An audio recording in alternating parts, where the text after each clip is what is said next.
दोस्तों नमस्कार, मैं हूं संजीत कुमार और आपने देखना शुरू कर दिया है बिहार टीचर पॉइंट। दोस्तों आज बात करेंगे कि नियोजित शिक्षक और विशिष्ट शिक्षक, जो नियोजित शिक्षक एग्जाम दिए हैं, सक्षमता परीक्षा दे करके विशिष्ट शिक्षक बने हैं, उनका कितना पेमेंट हो रहा है और जो नियोजित शिक्षक अभी ऑलरेडी हैं उनका क्या मिल रहा है, ये सब का तुलनात्मक अध्ययन करेंगे। चलिए शुरुआत करते हैं। एनपीएस वर्सेज जेपीएफ, कटौती, एचआरएमएस डी 58%, एचआरए 5% है ना। टोटल 2026 का क्या होगा रेशियो, उसका सारा कुछ हम आपको डिटेल देते हैं। देखिए नियुक्ति वर्ष 2003 है ना, नियुक्ति वर्ष कितना है 2003 है। 2003 का जो नियोजित शिक्षक अभी तक नियोजित शिक्षक ही हैं उनका पेमेंट कितना हो, उन लोगों ने ठाना कि मुझे नियोजित शिक्षक ही रहना है तो उनका पेमेंट कितना होगा, है ना। और वही बैच के सेम उसी बैच के जो शिक्षक विशिष्ट शिक्षक बने उनका कितना होगा। तो चलिए शुरुआत करते हैं बिना वक्त गवाए, धड़ाधड़। देखिए इधर नियुक्ति वर्ष दे दिया है, नियुक्ति वर्ष 2003 का है, विशिष्ट शिक्षकों का भी नियुक्ति वर्ष 2003 का है। मूल वेतन की बात कर लेते हैं तो नियोजित शिक्षक जो अभी हैं उनका मूल वेतन 32,290 रुपया, यहाँ विशिष्ट शिक्षक बने हैं उनका 32,620 रुपया, ठीक है।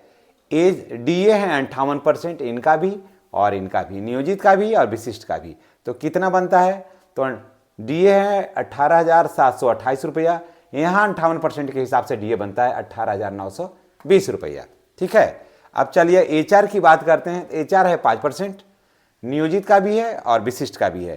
तो एचआर हुआ 1,615 रुपया, यहाँ हो गया 1,631 रुपया। मेडिकल दोनों का इक्वल है तो मेडिकल हो जाएगा 1,000 यहाँ भी तो 1,000 यहाँ भी। चलिए एनपीएस की बात करते हैं और ईपीएफ का, तो कारण कि ईपीएफ से आच्छादित हैं नियोजित शिक्षक और ये एनपीएस से आच्छादित है विशेष शिक्षक।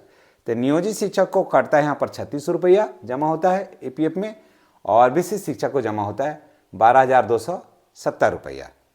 टोटल वेतन कितना मिलता है भाई, अब दोनों के बीच में अब वेतन कितना मिलता है, सबसे बड़ी बात तो यही होता है कि वेतन आखिर कितना मिल रहा है।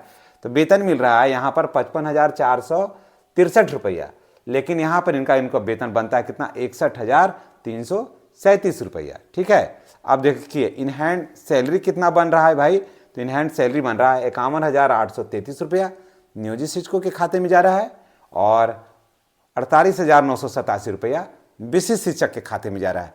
ये हो गया 2003 बैच वाले का, जो नियोजित हैं वो और जो विशिष्ट बने हैं वो। अब चलिए 2006-07 के जो नियोजित शिक्षक हैं और विशिष्ट शिक्षक हैं उनका हम तुलनात्मक अध्ययन कर देते हैं कि उन दोनों के बीच में कहाँ कितना डिफरेंस है, ये सब जान लेते हैं। देखिए इधर है नियोजित शिक्षक 2006 वाले, इधर है विशिष्ट शिक्षक 2006 वाले। तो ऐसे कर लेते हैं, आसानी हो जाएगा बताने में। नियुक्ति वर्ष है 2006, नियुक्ति वर्ष है 2006।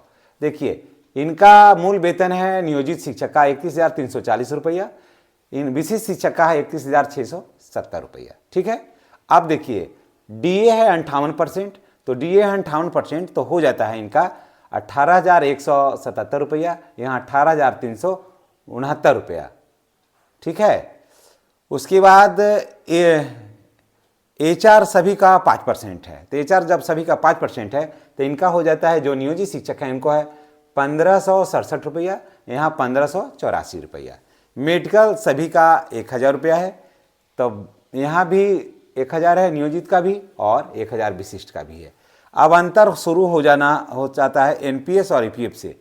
यहाँ पर 36 रुपया इनको एनपीएस ईपीएफ अकाउंट में जमा होता है और एनपीएस में जमा होता है 12,900 रुपया। अब सवाल उठता है कि तो टोटल वेतन है कितना, दोनों का वेतन कितना है, कितना अंतर होता है वेतन में। तो चलिए बताते हैं कि मूल वेतन में अंतर है कितना। दोस्तों अगर आप चैनल पर नए हैं तो चैनल को सब्सक्राइब करना नहीं भूलिएगा, ठीक है, ताकि आपको शिक्षा से संबंधित, शिक्षकों से संबंधित हर नई जानकारी, हर नया अपडेट आपको मिलेगा। तो चलिए अब शुरुआत करते हैं। टोटल वेतन कितना है, यहाँ 53,884 रुपया है और यहाँ है 59,598 रुपया, ठीक है। तो इन हैंड सैलरी कितना होता है 50,284 रुपया, यहाँ 47,589 रुपया ये अकाउंट में आता है। तो आपने देख लिया कि कितना क्या अंतर है नियोजित शिक्षक में और विशिष्ट शिक्षक में। ये जानकारी आपको कैसी लगी है कमेंट करके बताइएगा अगर आप चैनल पर नए हैं तो चैनल को सब्सक्राइब करिए, बेल आइकन को दबाइए ताकि हम और आप जुड़ें एक साथ। कैसे? एक क्लिक के साथ। ये तब संभव है जब चैनल को सब्सक्राइब करके घंटी वाला जो बटन है ना उसको आप दबाइएगा तब। चलिए हम विदा लेते हैं। आपका दिन शुभ हो। धन्यवाद।